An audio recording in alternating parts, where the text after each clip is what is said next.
Everyone, most welcome. तो चलो आज का क्लास स्टार्ट करते हैं। एंड आज का जो हमारा टॉपिक है ये है गुडविल। ओके, सो ये हमारा वन शॉट क्लास है, बिना टाइम वेस्ट किए चलो क्लास स्टार्ट करते हैं।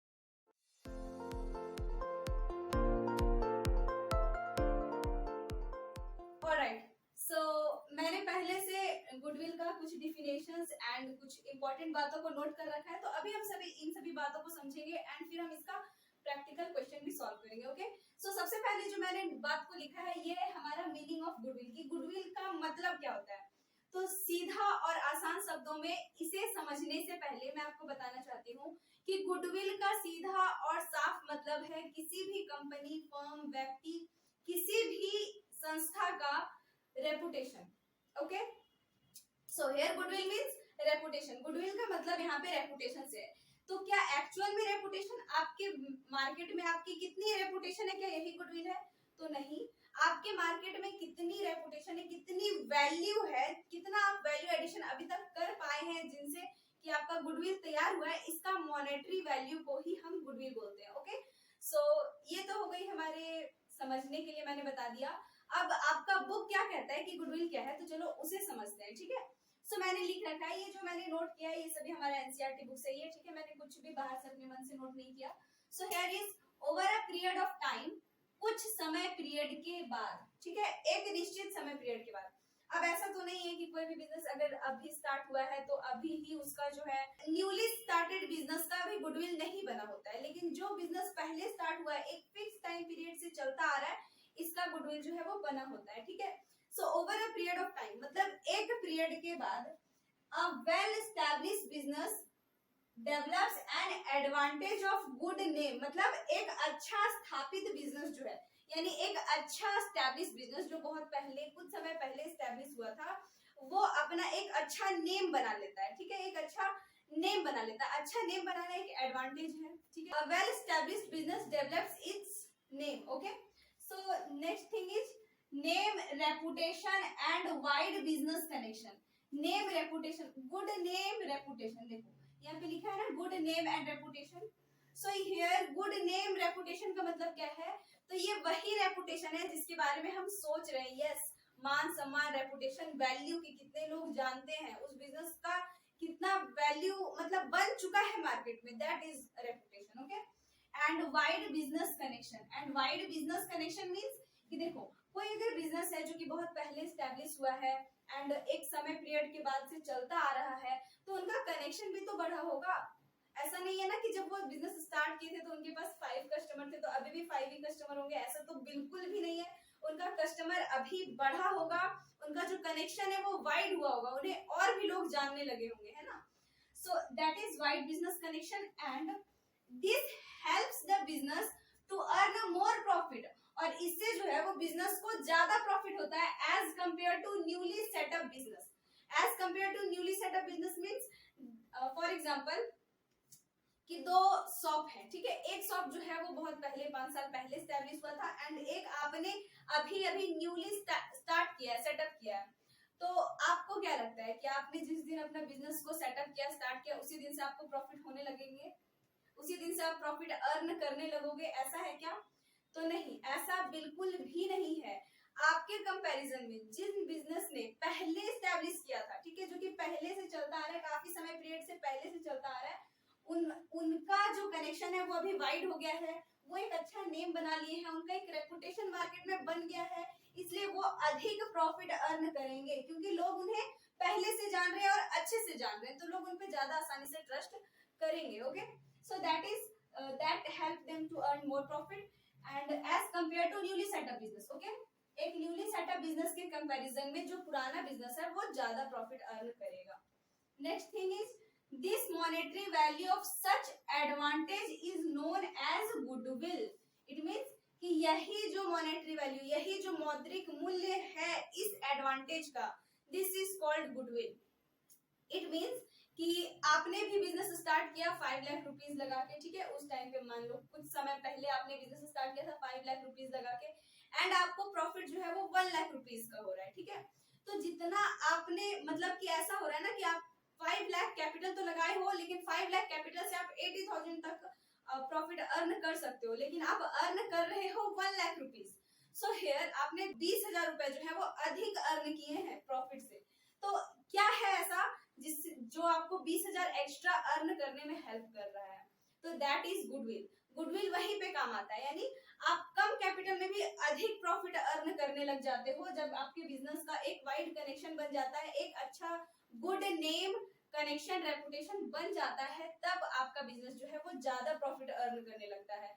और इसी एडवांटेज को, यानी जिसके कारण से आप अधिक प्रॉफिट अर्न करने लग गए हो न्यू बिजनेस के कंपैरिजन में, यही है आपका गुडविल। ओके, आई बात समझ में? नेक्स्ट थिंग इज, ये तो था हमारा डिफिनेशन मीनिंग ऑफ गुडविल, हम बोल सकते हैं। Next thing is factors affecting goodwill. It means कि गुडविल को कौन कौन से फैक्टर्स अफेक्ट करते हैं। अफेक्ट करना मतलब प्रभावित करना, मतलब कि गुडविल का वैल्यू को बढ़ा सकते हैं, घटा सकते हैं। तो ये कौन कौन से फैक्टर्स हैं जो एक्चुअल में गुडविल को प्रभावित करते हैं? So here is factors affecting goodwill means nature of business. Business का क्या नेचर है, मतलब प्रकृति। क्या आपका बिजनेस अच्छा है, सही है, किस टाइप का बिजनेस आप कर रहे हो, क्या ये लीगल है या नहीं है, इन सभी बातों का ध्यान रखना है। अगर आपका एक ऐसा बिजनेस है जिसका मार्केट में बहुत अधिक डिमांड है, बहुत अधिक लोग इसे चाहते हैं कि उनको मिले, ठीक है, मतलब बहुत ही ज्यादा ही डिमांड है उनका, तो ये जो है बिजनेस वो आसानी से फैलेगा, ठीक है। तो इसका गुडविल जो है वो आसानी से बनेगा, तो इससे इनका गुडविल जो है वो आसानी से इंक्रीज होगा, जल्दी जल्दी इंक्रीज होगा। तो गुडविल यहाँ पे इंक्रीज हो रहा है ना, तो ये इफेक्ट हो रहा है या नहीं बताओ? यस, इफेक्ट हो रहा है। पहले गुडविल जीरो था, कुछ भी नहीं था न्यूली सेटअप बिजनेस का, लेकिन अब जो चीज लोगों को बहुत अधिक इंपॉर्टेंट है, इनका बिजनेस आप कर रहे हो, इट मीन्स कि आपका इंक्रीज होने वाला है गुडविल अब तो। सो ये जो गुडविल इंक्रीज होने वाला है that is a factor which affects goodwill. और ये किनके कारण अब इंक्रीज हो रहा है? तो ये बिजनेस का नेचर के कारण। ओके, आई बात समझ में? Next thing is location of business. Location, yes, location किस तरह से बिजनेस के गुडविल को प्रभावित करता है? सो इफ अगर एक स्कूल है, ठीक है, मान लो कि एक स्कूल है, that is a school, and आप एक स्कूल के बाहर स्टेशनरी शॉप लगा रहे हो। मान लो यहाँ पे आपने एक स्टेशनरी शॉप लगाया, ठीक है, स्टेशनरी का आपने एक दुकान खोल दिया। तो स्कूल में सबसे अधिक यूज होने वाली चीजें क्या है? स्टेशनरी तो है, टीचर्स, स्टूडेंट्स, एवरीवन वहां पे स्टेशनरी यूज करते हैं, बुक्स, कॉपीज, पेन, ठीक है, एटीसी। सो यहाँ पे स्कूल के बाहर आपने स्टेशनरी का शॉप लगाया, तो इससे आपका क्या मतलब बन रहा है कि स्टेशनरी शॉप आपने पहले ही दिन से आप अर्निंग स्टार्ट कर सकते हो अगर आप स्कूल के बाहर स्टेशनरी शॉप लगाए हो, ठीक है। कैसे ऐसा कर सकते हो? तो अगर आप स्कूल के बाहर स्टेशनरी शॉप लगाए हो तो आपको स्कूल के टीचर्स जान रहे हैं, आपको स्कूल के स्टूडेंट्स जान रहे हैं, एंड बाकी के आसपास के जो लोग हैं वो भी आपको जान रहे हैं। तो इससे आपका क्या हो रहा है? आपका बिजनेस, न्यूली बिजनेस भी आप अच्छा प्रॉफिट अर्न कर सकते हो, एंड इन स्टूडेंट्स, टीचर्स के नजर में आपका ये स्टेशनरी शॉप का जो वैल्यू है, गुडविल है, वो थोड़ा बढ़ जाएगा। थोड़ा क्या, एकदम ही, ठीक है। मतलब कोई स्कूल के बाहर अगर कोई स्टेशनरी का न्यू शॉप खुलता है तो लोगों को, यानी स्कूल में जो लोग हैं उन्हें बहुत ज्यादा आसानी हो जाता है परचेज करना कोई भी चीज, है ना, कि स्कूल से बाहर ही आपको जाना है और परचेज कर लेना है। तो यहाँ पे भी आपका गुडविल इंक्रीज होगा, ठीक है। ये तो हो गया स्कूल के बाहर की बातें। अब ऐसा नहीं है कि आप, मतलब आपको लोकेशन ऐसा जगह चूज करना है जो कि सुटेबल हो आपके बिजनेस के लिए, ठीक है। अब मैंने स्कूल का एग्जांपल दिया, अब लेकिन ऐसा मत करना कि मान लो कि आपने अपना बिजनेस जो है वो एकदम जंगल में जाके लगा रहे हो, तो ऐसा भी आपको नहीं करना है। आपको वैसा जगह लगाना है अपने बिजनेस को, मतलब आप बिजनेस का गुडविल वही बढ़ सकता है जहाँ पे हैवी कस्टमर ट्रैफिक हो, ओके। एंड अगर हैवी कस्टमर ट्रैफिक नहीं है तो फिर वहां पे गुडविल बढ़ने में बहुत टाइम लगता है, एंड ये भी गुडविल को प्रभावित करता है, ठीक है। क्योंकि बहुत टाइम लग रहा है तो गुडविल धीरे धीरे धीरे धीरे बढ़ रहा है, तो प्रभावित हो रहा है धीरे धीरे, ठीक है। Then is efficiency of management. The word management is very powerful. क्यों?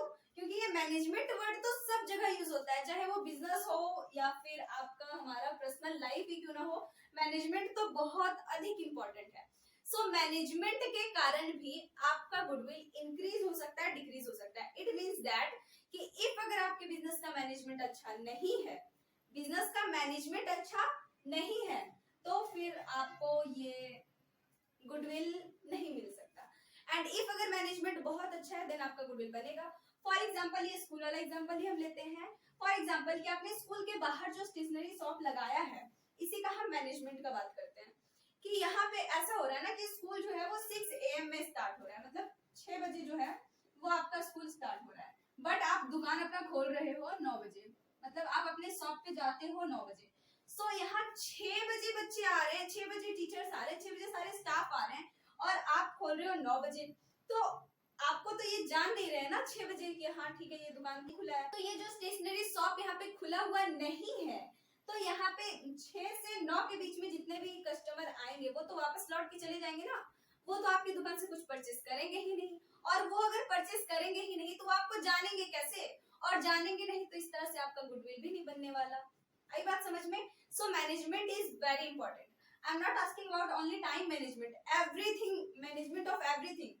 यहाँ पे मैंने टाइम का बात किया, बट यहाँ पे गुड्स इंपोर्ट एंड एक्सपोर्ट करने का भी मैनेजमेंट हो सकता है, and everything, every management of business. Okay, so management is very very very important. Next thing is market situation. What is market situation?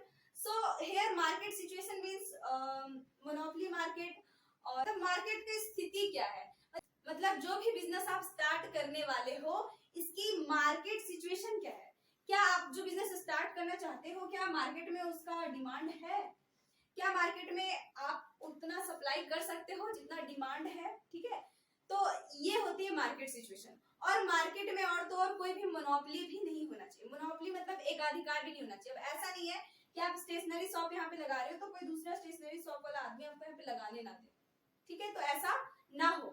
Market आपको एनालाइज करना है कि हाँ आप स्टेशनरी शॉप लगा रहे हो तो वहाँ पे आपके कितने कस्टमर हैं जो आपके स्टेशनरी के सामानों का उपयोग करेंगे, वहाँ पे खरीद सकते कितने कस्टमर्स हैं, ठीक है। तो यहाँ पे मार्केट सिचुएशन भी गुडविल को प्रत्यक्ष रूप से प्रभावित करता है। अगर मार्केट में उन चीजों का डिमांड है जो जिन चीजों का आप बिजनेस कर रहे हो तो आपका गुडविल इंक्रीज होगा, क्योंकि ज्यादा कस्टमर आएंगे, और ज्यादा कस्टमर आएंगे तो गुडविल इंक्रीज होगा ही।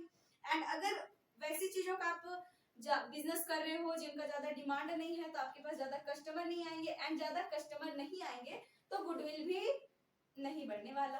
Okay, next thing is special advantage. Special advantage, special advantage क्या हो सकते हैं? तो मान लो कि आप अगर कोई बिजनेस स्टार्ट कर रहे हो तो उसके साथ में कुछ आप स्पेशल प्रोवाइड कर रहे हो अपने कस्टमर्स को। फॉर एग्जांपल कि अगर आप 100 रुपीज का नोटबुक सेल कर रहे हो तो आप उसके साथ में एक 2 रुपीज का पेन भी फ्री गिफ्ट कर रहे हो, तो यहाँ पे एक स्पेशल एडवांटेज आप दे रहे हो ना। फॉर एग्जाम्पल कि अगर आपका कोई इलेक्ट्रॉनिक का शॉप है तो आप इलेक्ट्रॉनिक की चीजों को बेचने के बाद अपने कस्टमर्स को एक स्पेशल एडवांटेज दे रहे हो कि इफ अगर उनका खराब हो जाता है वो इलेक्ट्रॉनिक का चीज तो फिर आप उसे फिर आप उन्हें बनवाओगे, ठीक है। तो ये होता है special advantage. In for example अगर आप गुड्स इंपोर्ट कर रहे हो, एक्सपोर्ट कर रहे हो तो कैरेज आप पे करोगे, तो ये होता है स्पेशल एडवांटेज। स्टार्टिंग में आपको कुछ स्पेशल एडवांटेज अपने कस्टमर्स को देने पड़ते हैं ताकि कस्टमर बन सके और कस्टमर की नजर में आपका गुडविल अच्छा हो, ठीक है। सो ये होता है स्पेशल एडवांटेज। तो ये बातें थी कि गुडविल को कौन कौन सी चीजें अफेक्ट करती है, प्रभावित करती है। Now we will understand that कि need for valuation of goodwill. अब हमें ये गुडविल पढ़ने का जरूरत क्यों पड़ रहा है, हम क्यों अभी गुडविल का कैलकुलेशन करना सीखेंगे, व्हाई?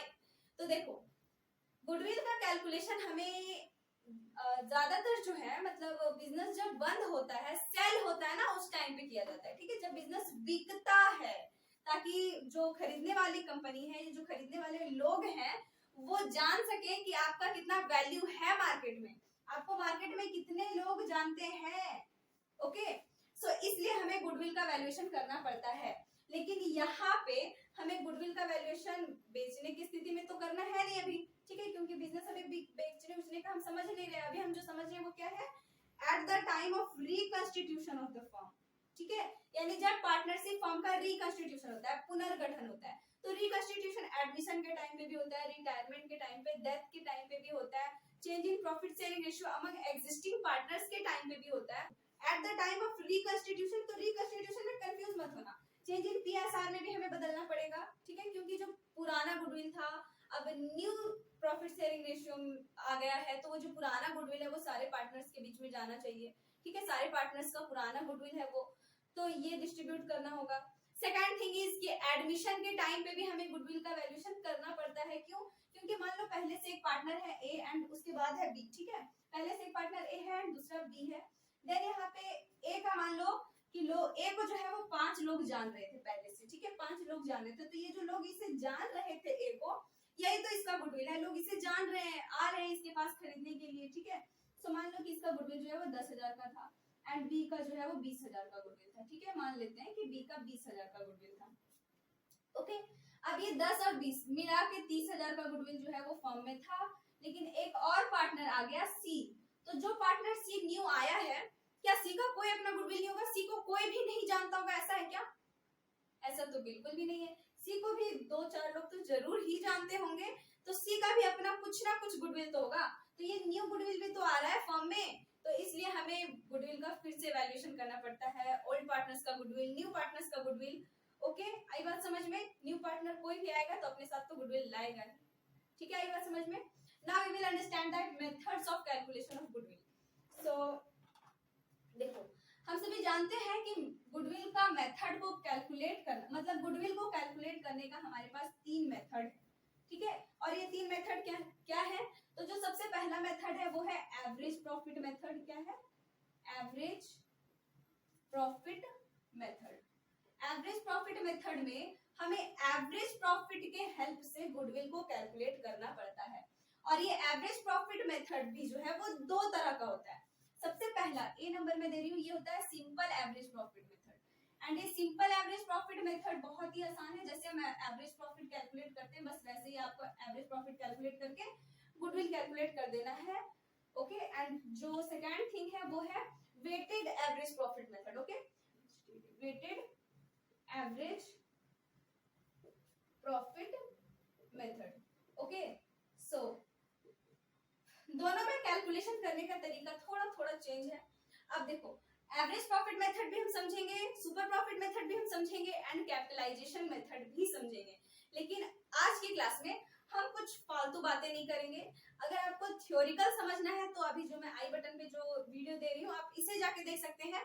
आज की क्लास में हम तीनों मेथड को समझेंगे, लेकिन एग्जांपल से समझेंगे, ठीक है, क्वेश्चंस को सॉल्व करके समझेंगे। सो एवरेज प्रॉफिट मेथड का जो क्वेश्चन अभी हम सॉल्व करने वाले हैं ये हमारा एनसीईआरटी बुक का ही है, ठीक है।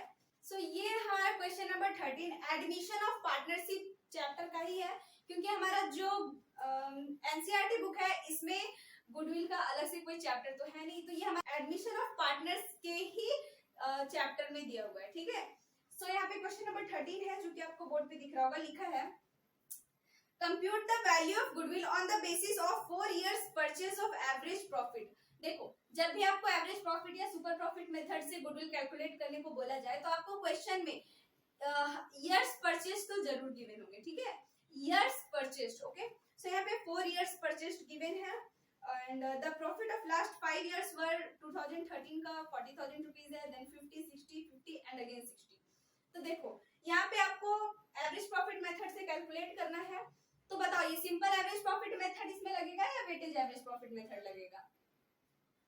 तो सिंपल है, जब कभी भी किसी भी पार्टनरशिप फर्म का गुडविल आपको कैलकुलेट करने को बोला जाए या किसी भी बिजनेस का भी गुडविल आपको कैलकुलेट करने को बोला जाए, तो आपको ध्यान देना है कि क्या ये जो प्रॉफिट उसमें गिवन है वो प्रॉफिट बढ़ रहा है या घट रहा है या बढ़ घट रहा है, बताओ क्या हो रहा है।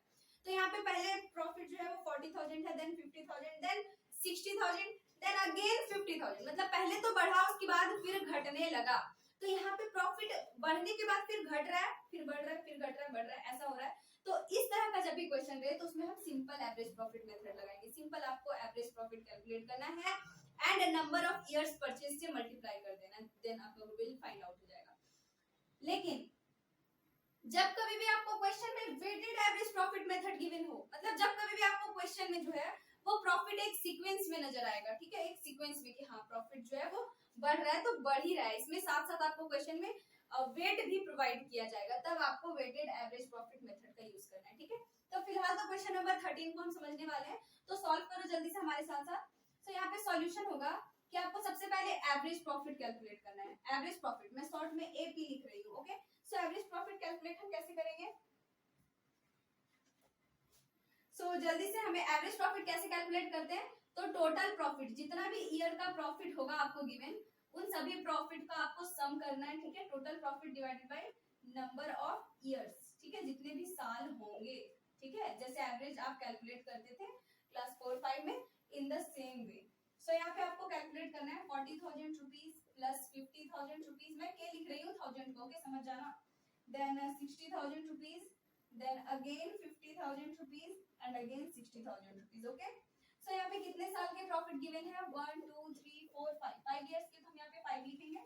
देन हमें इसे सॉल्व करना है, तो सॉल्व करो जल्दी से, इसे ऐड करोगे तो 2,60,000 रुपीज आएंगे एंड डिवाइडेड बाय 5, तो इन्हें सॉल्व कर लेना, तो यहाँ पे हमारा 52,000 रुपीज जो है वो एवरेज प्रॉफिट निकल के आता है, ठीक है, only average profit, it is not goodwill. Goodwill कब होगा, तो गुडविल आपका अब होगा, एवरेज प्रॉफिट में आपको गुडविल ऐसे फाइंड आउट होगा, जो भी एवरेज प्रॉफिट आया उससे आप मल्टीप्लाई कर दोगे नंबर ऑफ इयर्स परचेज्ड, ठीक है, जो भी आपको क्वेश्चन में गिवन होगा।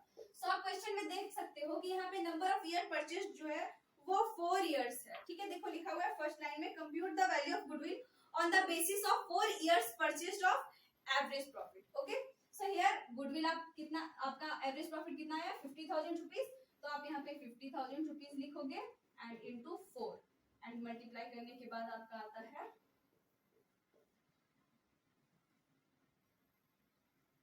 2,08,000 rupees. So this is answer, okay, आई बात समझ में। तो इस तरह से आपको एवरेज प्रॉफिट में कैलकुलेट करना होता है, एकदम ऐसे ही सॉल्व होता है, पहले आपको एवरेज प्रॉफिट कैलकुलेट करना है एंड देन आपको उसे नंबर ऑफ इयर्स परचेज से मल्टीप्लाई कर देने, ओके।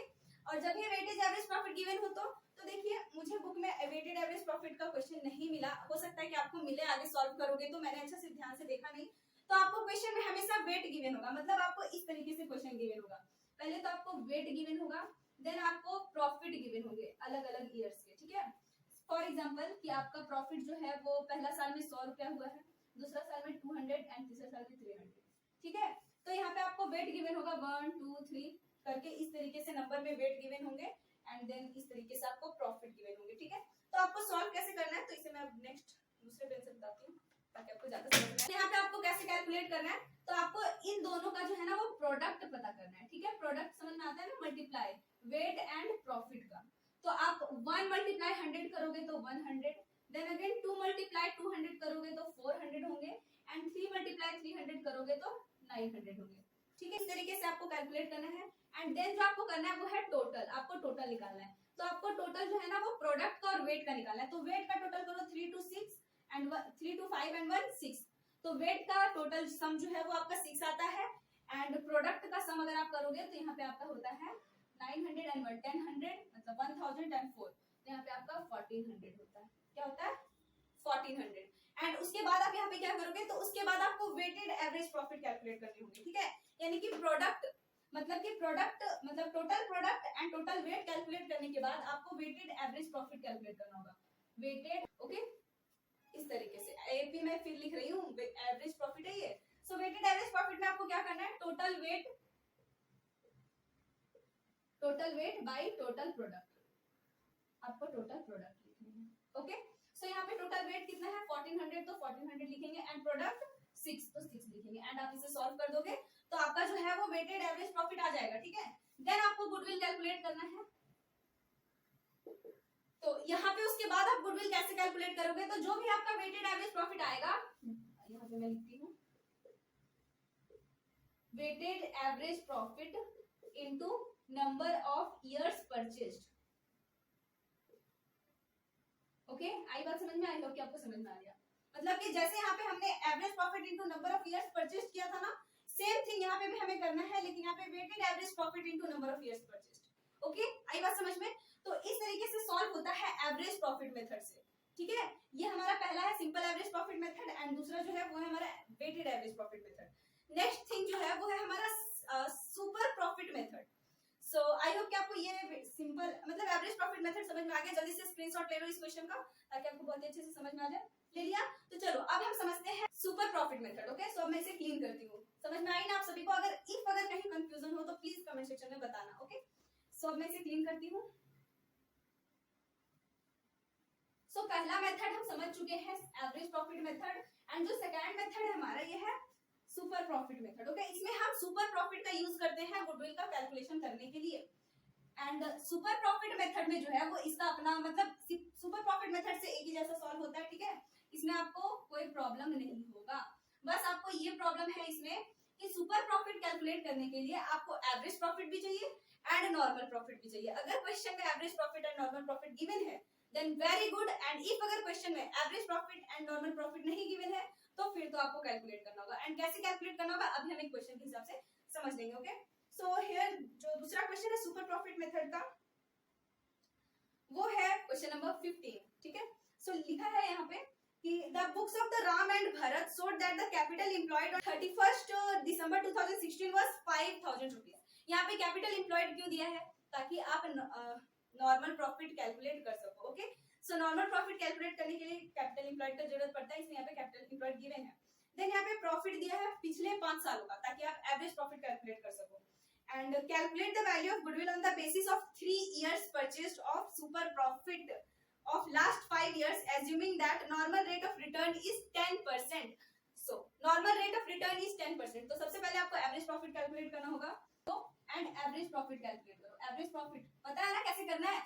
सेम फॉर्मूला है, आपको टोटल प्रॉफिट ऐड करना है divided by number of years.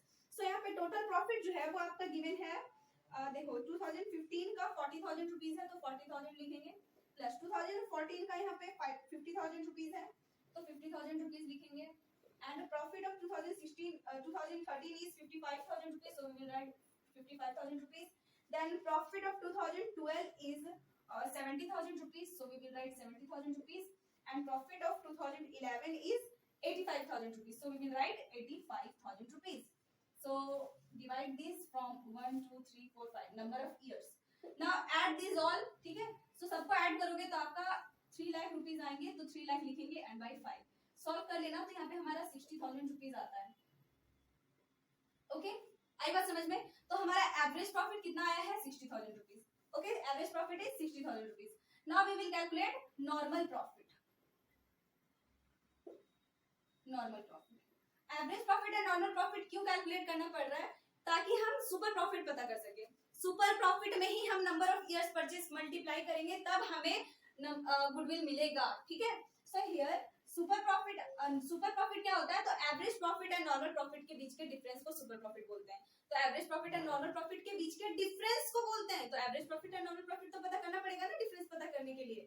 So that's why we have to calculate average profit also and normal profit also. Okay, so we will calculate normal profit. So normal profit कैसे calculate होगा? तो जो भी capital employed है business में, जितना भी capital जो है वो लगाया गया है वो normal rate of return by 100। NRR means normal rate of return. देखो क्वेश्चन में आपको लास्ट लाइन में ही गिवन है normal rate of return is 10%। Okay, so here we will write capital employed is first line में। देखो Ram and Bharat दोनों का जो है वो कैपिटल कितना लगाए हैं? दोनों ने मिलके 5 lakh rupees, so we will write here 5 lakh rupees, and normal rate of return is 10। So this यहाँ पे हमारा 1 2 3 4, सो यहाँ पे हमारा 50,000 रुपीज आता है। सो normal profit is 50,000 rupees and average profit is 60,000 rupees. Now calculate super profit. So super profit means average profit minus normal profit. So average profit is 60,000 rupees. We will write here 60,000 minus 50,000 rupees, and this is rupees 10,000. It means super profit is 10,000. Now calculate goodwill. So what is the formula of goodwill in super profit? So super profit into number of years purchased. Okay. यहाँ पे भी हमें number of year purchase जो है वो question में given होगा। Super profit आपका कितना है? 10,000 रुपीज, तो 10,000 लिखोगे and number of year purchase 3, यहाँ पे हमारा हो जाता है 30,000 rupees. So 30,000 rupees is goodwill. Understand? तो ये होता है सुपर प्रॉफिट मेथड। आई होप कि आपको ये भी समझ में आ गया। जल्दी से स्क्रीनशॉट ले लो। नाउ हम नेक्स्ट मेथड को समझेंगे, एंड जो हमारा नेक्स्ट मेथड है that is capitalization method. Okay, so may I erase this? Yes, I think I should erase this. आपको समझ में आ गया होगा।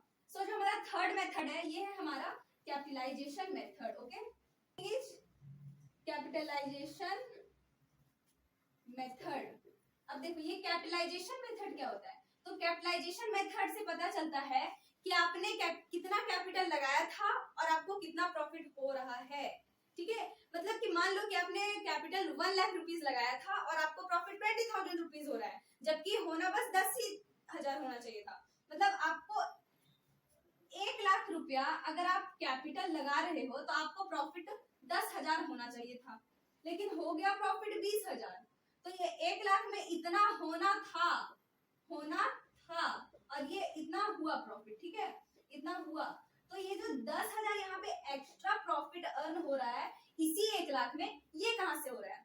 तो ये गुडविल के कारण हो रहा है। तो वही यहाँ पे हमें गुडविल पता करना होता है। एंड इसमें भी हमें 2 तरीकों से गुडविल पता करना होता है। इसमें भी हमारा जो पहला तरीका है वो है super profit method, sorry average profit method, and दूसरा है सुपर प्रॉफिट मेथड, मतलब capitalization of average profit and again second thing is capitalization of super profit. Okay, capitalization of average profit and second thing is capitalization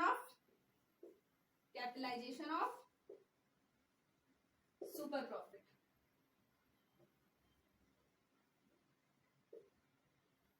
capitalisation of super profit. Okay, so कैसे solve होगा? तो देखो capitalisation of average profit का question हमें मिला है, तो question हम सॉल्व करते हैं। क्वेश्चन नंबर 17 है, a business has earn average profit of ₹1 lakh. देखो जब भी capitalization of average profit method होगा ना, तो आपको एवरेज प्रॉफिट क्वेश्चन में गिवन होगा। तो यहाँ पे एवरेज प्रॉफिट आपको क्वेश्चन में गिवन है, ठीक है। एवरेज प्रॉफिट कितना गिवन है, तो हम यहाँ पे लिख लेते हैं average profit is ₹1 lakh. Okay, next thing is that during last few years find out the goodwill by capitalization method. Goodwill यहाँ पे कैपिटलाइजेशन मेथड से निकालना है। Given the assets of the business are 10 lakh rupees and its external liabilities are 1,80,000 rupees. The normal rate of return is 10%। तो यहाँ पे आपको average profit given है। अब आपको जो कैलकुलेट करना होता है ना, वो होता है कैपिटलाइज्ड वैल्यू।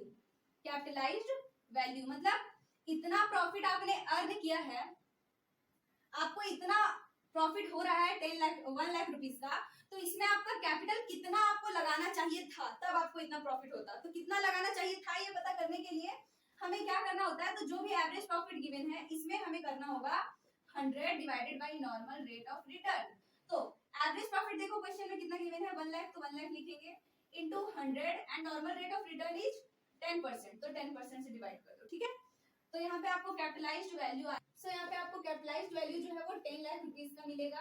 देन आप कैपिटलाइज्ड वैल्यू मतलब 1 लाख प्रॉफिट अर्न करने के लिए आपको 10 लाख कैपिटल लगाना चाहिए था। अब आप लगाए कितना हो ये भी पता कर लो, ठीक है। सो कैपिटल एम्प्लॉयड अब पता करते हैं हम, तो यहाँ पे लिखेंगे कैपिटल एम्प्लॉयड। ओके, सो आपने कैपिटल कितना लगाया, तो ये पता करने के लिए आपको क्या करना होगा, टोटल एसेट्स जितना भी एसेट्स है उसमें आपको माइनस करना होगा external liabilities. Okay, external liabilities. और हाँ एक चीज और ध्यान रखना, ये टोटल एसेट्स में गुडविल शामिल नहीं है। गुडविल जो है वो एक इनटेंजिबल एसेट्स होता है, और इनटेंजिबल एसेट्स जिसे हम टच नहीं कर सकते, देख नहीं सकते, बट है वो होता है इंटेंजिबल एसेट्स, ठीक है। तो ध्यान रखना गुडविल एक इंटेंजिबल एसेट्स होता है, तो यहाँ पे गुडविल मत शामिल कर देना। तो टोटल एसेट्स आपको फर्म के गिवन है 10 लाख रुपीस, तो 10 लाख आप लिखोगे एंड इसमें माइनस करोगे 1,80,000 रुपीस। तो 10 लाख में अगर हम 1,80,000 रुपीस माइनस करते हैं, तो यहाँ पे हम माइनस करेंगे तो यहाँ पे हमारा 8,20,000 रुपीस होगा। तो हम यहाँ पे लिखेंगे 8,20,000 रुपीस। What 8,20,000 rupees. नाउ अब आपके पास कैपिटलाइज्ड वैल्यू भी है, कैपिटल एम्प्लॉयड भी है, मतलब आपको इतना मतलब 10 लाख कैपिटल लगा के एवरेज प्रॉफिट 1 लाख होता, लेकिन यहाँ पे अगर 8,20,000 ही आप कैपिटल लगा रहे हो फिर भी आपको प्रॉफिट 1 लाख हो रहा है। मतलब इतना लगाते तो इतना होता, लेकिन कम में ही इतना प्रॉफिट आपको होने लगा। तो ये किसके कारण हो रहा है, गुडविल के कारण हो रहा है। तो कितना गुडविल आपको हो रहा है, गुडविल का फायदा आपको कितना हो रहा है, कितना गुडविल है आपके पास, तो इसमें आपको क्या करना होगा, जो भी आपका कैपिटलाइज्ड वैल्यू है, ठीक है, कैपिटलाइज्ड वैल्यू में माइनस कर दोगे कैपिटल एम्प्लॉयड, तो हमें पता चल जाएगा कि गुडविल कितना है। सो कैपिटलाइज्ड वैल्यू आपका है 10 lakh rupees and 10 lakh minus 8,20,000 rupees. So आपका गुडविल जो आया है इन दोनों को माइनस कर दो, तो यहाँ पे आपका आता है 1,20,000 रुपीस। सो गुडविल जो है वो 1,20,000 रुपीस का है। आई बात समझ में। तो ये तरीका है कैपिटलाइजेशन ऑफ एवरेज प्रॉफिट, यानी जब एवरेज प्रॉफिट से आपको गुडविल पता करना हो। लेकिन जब कैपिटलाइजेशन ऑफ सुपर प्रॉफिट हो तब आपको क्या करना होगा, तो आपको जो भी सुपर प्रॉफिट गिवन होगा ना, जो भी सुपर प्रॉफिट आपको गिवन होगा उस सुपर प्रॉफिट में आप मल्टीप्लाई कर दोगे 100 divided by normal rate of return. बस यही आपका गुडविल का फॉर्मूला है। Okay, super profit into 100 divided by normal rate of return. तो ये तरीका है आपको super profit capitalization of super profit से। सो आई होप कि आपको ये आज का क्लास समझ में आ गया। गुडविल का वन शॉट क्लास हमारा आई होप कि सक्सेसफुल रहा हो। अगर आपको कहीं से भी कोई प्रॉब्लम है तो प्लीज कमेंट सेक्शन में बताना। सो मिलते हैं नेक्स्ट क्लास में, तब तक के लिए bye bye, have a good day, stay happy, stay healthy, see you soon.